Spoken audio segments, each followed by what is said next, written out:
성관계가 얼마 정도 했죠?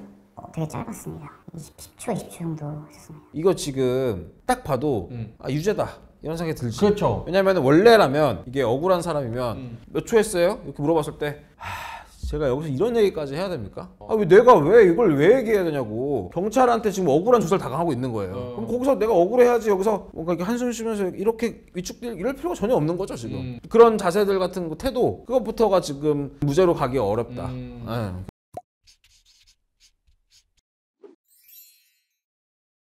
네, 안녕하세요. 김명건 변호사입니다. 오늘은 중간간으로 조사를 받게 될 분들을 위해서 중간간에 대한 경찰 조사가 어떻게 이루어지는지를 영상으로 보여드리려고 하는데요. 충분한 준비 없이 경찰 조사를 받게 되면 어떤 문제가 생기는지 한번 영상을 통해서 확인해보는 시간을 갖겠습니다. 피의자 오늘 무슨 일로 조사받는지 아시죠? 네, 전해 들었습니다. 누구한테 들었나요?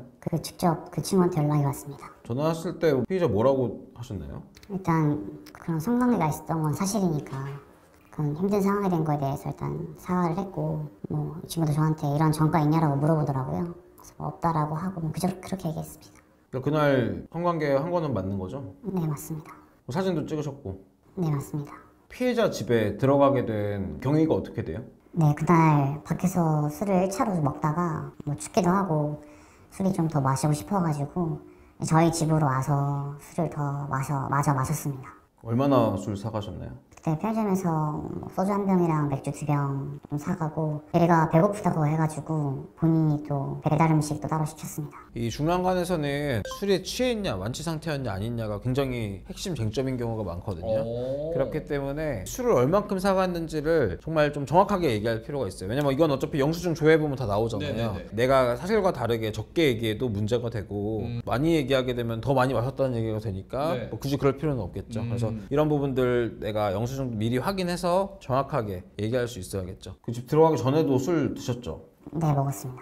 한 소주 2병 정도 먹은 거 맞아요? 네, 근데 주량이 좀 세서 네, 누가 주량이세요? 둘 다 셉니다. 이런 건 좀 유리하게 작용합니까? 주량이 그쵸. 세다라는 그런 뭔가 추상적이잖아요. 그쵸. 그래도 좋은 점은 딱 봐도 자기가 중간간 혐의니까 빠져나가려고 주량 세다고 얘기하는 것 같잖아요. 근데 경찰 조사는 아까 제가 말씀드린 것처럼 뻔뻔해야 됩니다. 남들이 봤을 때 쟤 좀 왜 이런 얘기를 굳이 하지? 싶은 상황에서 내가 얘기를 안 하면 물어봐 주질 않을 수가 있기 때문에 물론 말씀하신 대로 주량이 뭐 한 4병이기 때문에 2병 정도로는 안 취합니다. 안 취한다. 이게 더 좋지만 그래도 일단은 주량이 세다는 얘기를 해두는 거는 좋죠. 그렇게 해서 이제 술을 먹다가 그 뒤에 상황을 설명해 보세요. 그래서 저희 집에서 먹다가 나가서 담배 피자고 해가지고 테라스 가서 담배를 좀 피면서 좀 이런저런 얘기를 좀 나눴습니다. 뭐 앞으로 어떻게 할지 뭐 그런 얘기 하다가 방으로 들어가가지고 뭐 마저 이야기를 하다가 자연스럽게 좀 키스를 하게 됐습니다. 근데 집 오기 전에도 사실 조금 스킨십이 좀 있었었고 집에 들어와서도 스킨십이 좀 있었습니다. 그러면서 자연스럽게 그렇게 성관계까지 하게 됐습니다. 그 집 들어와서 근데 한참 동안 술 먹고 뭐 영화 보고 했던 거 아니에요? 네, 맞습니다. 키스는 언제 했다는 거예요? 키스는 집에 오기 전에 오는 길에서 조금 키스 같은 얘기 좀 있었고 집 오기 전에 뭐 키스한 거랑 성관계한 거랑 무슨 상관이에요?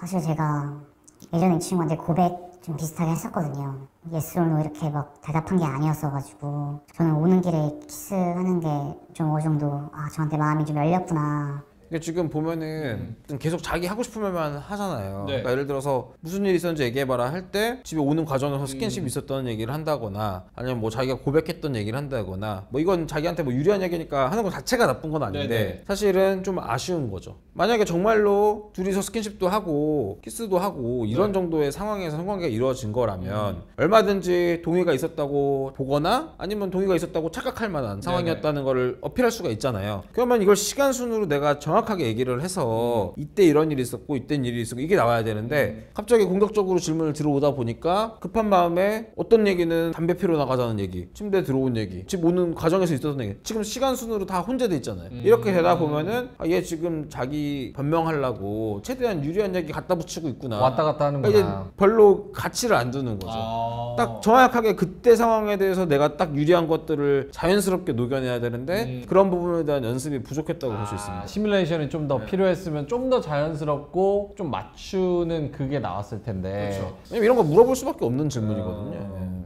영화 보고 술 먹었죠. 네, 그러면은 그 상태에서 침대는 어떻게 가게 된 거예요? 얘가 뭐 좀 춥고 좀 배부르고 슬슬 좀 졸리다 해가지고 제가 같이 그냥 들어갔습니다. 술은 다 먹었었죠. 조금 남았던 것 같기도 한데 네 거의 다 마셨습니다. 그래서 그러면 침대에 누워 있는 거 보고 어떻게 생각을 했어요? 말씀드린 것처럼 자연스럽게 뭔가 돼서 그 외에도 막 저를 좀 원하는 것 같기도 하고 그래서 제가 좀 자연스럽게 그냥 스킨십을 하게 된 것 같습니다. 피해자가 대자로 누워 있었잖아요. 네, 근데 뭐 제가 봐도 깨어 있어가지고 그냥 편하게 누워 있다라고만 생각했습니다. 대자로 누워 있는 게 근데 왜 피해자를 원하는 거라고 생각했어요? 술도 좀 마셨고 대화도 많이 해가지고 그냥 편하게 이 공간이 편하구나라고 그냥 생각했던 것 같습니다. 성관계가 얼마 정도 했죠? 되게 짧았습니다. 10초, 20초 정도 했었습니다. 10초, 20초 정도밖에 안 했어요? 왜냐면 하기 전에는 확실히 이제 저랑 의식도 있었고 했는데 조금 많이 피곤한 것 같아가지고 네 빨리 끝냈습니다. 피곤한 거 같다는 게 뭐예요?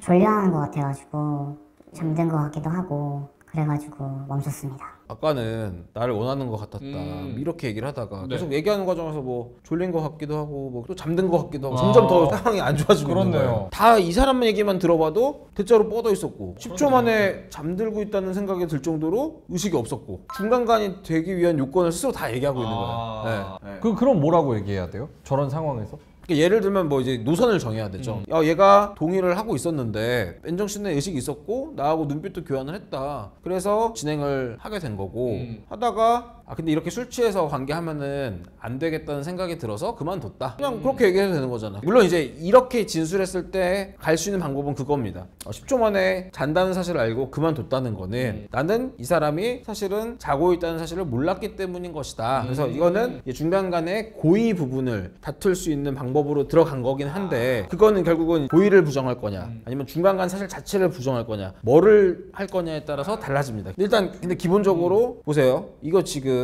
딱 봐도 유죄다 이런 생각이 들지. 그렇죠. 왜냐면 원래라면 이게 억울한 사람이면 몇 초 했어요? 이렇게 물어봤을 때 10초 정도 한 것 같습니다. 이게 아니라 원래라면 제가 여기서 이런 얘기까지 해야 됩니까? 왜 이걸 왜 얘기해야 되냐고. 경찰한테 지금 억울한 조사를 당하고 있는 거예요. 그럼 거기서 내가 억울해야지 여기서 뭔가 이렇게 한숨 쉬면서 이렇게 위축될 이럴 필요가 전혀 없는 거죠 지금. 그런 자세들 같은 거 태도 그것부터가 지금 무죄로 가기 어렵다. 졸려하는 거예요? 잠든 거예요? 처음에는 그냥 의식도 있고 했었거든요. 근데 잠든 것 같기도 하고 좀 약간 애매했어가지고 그 관계 중에 잠든 거 같아서 이제 그만했다는 거예요? 맞습니다. 그 전까지는 멀쩡했습니다. 그렇잖아. 사람이 그렇게 막 성관계를 하고 10초 만에 막 잠들고 이럴 수는 없잖아요. 원래부터 자고 있었던 거 아니에요? 근데 저를 이렇게 껴안고 있었어가지고 껴안고 있었던 거는 아까잖아요. 처음 침대방 들어갈 때 화장실 근데 갔다 왔다면서요 도중에. 근데 화장실 갔다 왔을 때 멀쩡하게 물을 마셨는데 이제 기억나는 게 본인도 좀 목마르다고 물 마시고 싶다고 이런 얘기까지 했었습니다. 그게 언젠데요? 그게 성관계하기 전에였습니다. 얘기가 자꾸 이상하게 가는데 좀 전에 갔다 왔을 때 대자로 누워있다고 했잖아요. 그러니까 물 먹는 때가 이 때가 아니잖아요 지금. 네, 그 전입니다. 그러니까 화장실 갔다 와서 대자로 누워있는 거 보고 시도하신 거잖아요. 네, 10초 정도 지났는데 자고 있는 것 같아서 그만했다는 거잖아요. 네. 그러니까 결국은 화장실 갔다 왔을 때부터 피해자가 자고 있었네. 이럴 땐 어떻게 해요? 그러니까 정황을 지금 딱 정리를 하면서 수사관이 자고 있었네라고 결론을 내서 나한테 yes or no로 물어보니까 지금 저 사람 얘기 들으니까 자고 있었던 게 맞는 것 같잖아요. 이 사람이 정리를 해봐도. 그럼 어떻게 해야 돼요? 예를 들면은 끝까지 밀고 가야 돼. 화장실 갔다 왔을 때 일리 와서 누워 이런 얘기를 했다. 그냥 적극적으로 던지는 거죠. 그러니까 내가 이렇게 얘기한다고 내가 무죄 나오는 건 아니지만 내 말이라고 했을 때는 무죄가 나올 수 있어야 되잖아요. 근데 이거는 이 사람 말대로 해도 유죄인 거야 지금. 스킨십이 있었을 때 보니까 의식이 있는 것 같았다. 뭐 이런 식으로 내 느낌을 설명해도 괜찮잖아요. 그쵸. 자면서 안기는 이게 아니라 구체적으로 뭐 말을 했다든지 아니면 뭐 손이 이렇게 움직였다든지 뭔가 그런 포인트를 주면서 그래서 자고 있었던 게 아닌 게 확실하다 이렇게 내 주장을 밀어붙여야 된다는 거예요. 근데 뭔가 횡설수설하다가 수사관이 그거 퍼즐을 맞춰보니까 약간 본인도 좀 길을 잃은 것 같아요. 그쵸. 네. 그래서 그러면 자고 있었나 했을 때 아닌데요. 저한테 말을 했었는데요. 그럼 10초 만에 어떻게 자요? 10초 만에 자더라고요. 밀고 가야 되는 거예요 거기서. 네. 아무리 내가 말이 안 되는 소리 하는 것 같아도 한 번 정해지면 가야지. 그러네요. 자고 있었던 것 같기도 하고. 이렇게 되면은 그냥 너 자고 있던 거 알고 했네 이렇게 되는 거거든요. 그러니까 이게 진짜 뻔뻔해야 됩니다. 네. 약간 움직이기도 하고 인기척도 있어가지고 잔다고 생각 안 했습니다. 촬영은 왜 하셨어요? 촬영은 저희가 술 먹다가 알게 된 사실 때문에 얘가 자해를 했더라고요. 그래서 손목에 상처가 있었어가지고 그게 좀 좀 호기심에 그걸 촬영하다가 촬영했습니다. 근데 그러면 손목을 찍어야지 왜 가슴이 나와 있어요? 최대한 확대하려고 했는데 그게 다 끝까지 확대가 안 돼가지고 그냥 가슴이 어떻게 좀 같이 나왔습니다. 손목 그은 사진 보면은 뭐 피해자가 뭐 할 게 있어요? 그거 가지고? 그래서 저도 근데 술 기운에 약간 얘기 들은 거 신기하기도 해가지고 그냥 찍었습니다. 사진은 삭제하셨어요? 근데 다음날 사실 그 찍혔는지 몰랐는데 가슴까지 찍혀 있어가지고 저도 이거 이렇게 갖고 있는 건 아니다 싶어가지고 바로 지웠습니다. 그 찍혀 있는 거 모른다는 게 뭐 그날 좀 술 많이 취해가지고 그런 거예요? 네, 뭐 많이 취한 건 아닌데 네, 다 기억나고 근데 그렇게 작게 찍혔는지까지는 다음날 좀 정확히 알았습니다. 근데 이제 이게 함정인 거지. 왜냐면 사실 이게 지금 몰카를 물어보면서 아까 그랬잖아요. 다음날 확인해 보니까 가슴 찍혀 있는 거 보고 지웠다 했잖아요. 네네. 그러면 그날 찍을 때 너무 완취해서 그런 거예요? 이렇게 물어봐서 아 그랬던 거 같아요. 그래서 술에 취해서 정신없어 찍은 것 같아요. 이렇게 얘기를 해버리면 이게 앞에 있는 중간간으로 그걸 끌고 가서 그렇게 취할 정도로 술을 먹어놓고도 아까는 안 취했다고 얘기를 한 거 보니까 거짓말을 하고 있다. 피의자를 입장에서 물어보는 것 같지만 사실은 아 요걸 가지고 요로 한번 엮어봐야겠다. 이제 이렇게 하는 질문인 거죠. 찍은 부분에 대해서는 동의 받은 적은 없는 거죠. 네, 동의는 안 받았습니다. 그러니까 피해자가 결국은 침실로 들어갈 때도 피의자를 껴안고 있긴 했지만 눈앞에서 촬영하는 거를 보지 못할 정도로 몸을 가누지 못했던 상황인 거네요. 아 그런 것까지 아니었습니다. 다 정신 차려 있었고 정신 차려 있는데 그럼 어떻게 사진을 찍을 수가 있어요? 다 멀쩡하게 대화도 했었고 그러니까 대화는 그러니까 그 전에 했던 거잖아요. 움직임이 살짝씩 있었다? 인기척도 있었고 네. 중간간당했다는 혐의에 대해서 어떻게 생각하세요? 아, 말이 안 되는 게 이 친구랑 그 하고 다음 날에도 같이 대차 타고 올라갔거든요. 올라가면서 뭐 여행 얘기도 하고 뭐 어디 가고 싶다, 뭐 먹는다, 뭐 어쩌고저쩌고 얘기하면서 제가 집까지 데려다 주고 다음 날까지도 연락하고 그랬었거든요. 내가 어디 가자고 했는데 갑자기 제가 좀 못 간다는 식으로 얘기하니까 좀 뭔가 홧김에 그런 것 같기도 하고 의식도 멀쩡했고 다음 날까지도 그렇게 막 대화도 하고 멀쩡하게 이렇게 얘기했는데 갑자기 와가지고 이렇게 고소한 것 자체가 저는 사실 이해가 안 됩니다. 이게 애매한 부분이거든요. 약간은 전략에 따라 물론 달라지는 부분이지만 네. 내가 나살자고 피해자에 대한 안 좋은 얘기를 많이 하는 게 어떻게 보면은 진짜 범죄에 대한 반성 없는 그런 사람처럼 보여서 가중처벌될까봐 두려운 부분도 있고 또 한편으로는 어쨌든 지금 진술의 신빙성을 가지고 싸우고 있는데 왜 이상한 얘기를 하고 있는 건지를 내가 얘기 안 해주면 경찰은 의심이 없잖아요. 그러면 그렇죠. 그렇기 때문에 또 어느 정도는 얘기해야 되고 이제 그런 갈림길 사이에 있게 됩니다. 이게 정말 말도 안 되는 비방이나 이런 게 아니라 충분히 피의자 입장에서는 의심되고 해볼 만한 얘기라는 거를 납득을 시켜야 되는데 그 부분이 사실 쉽지만은 않습니다. 동의하에 성관계를 한 거다. 맞습니다. 그리고 이제 연인 사이로 가려고 하다가 피의자한테 좀 악감정을 갖고 고소를 했다. 네, 왜냐면 제가 고백했었고 이 친구 제가 싫었던 것도 아니고 약간 그런 썸 타는 그런 관계였어서 충분히 이 친구도 이식도 있었고 저 동의도 했다고 생각합니다. 썸 타는 관계면은 아무래도 좀 스킨십을 할 수도 있는 거죠. 그렇죠. 네. 그러니까 뭐 그때 동의를 안 받더라도. 근데 동의를 충분히 했다고 생각하는 게 거절을 안 했거든요, 얘가. 네, 알겠습니다.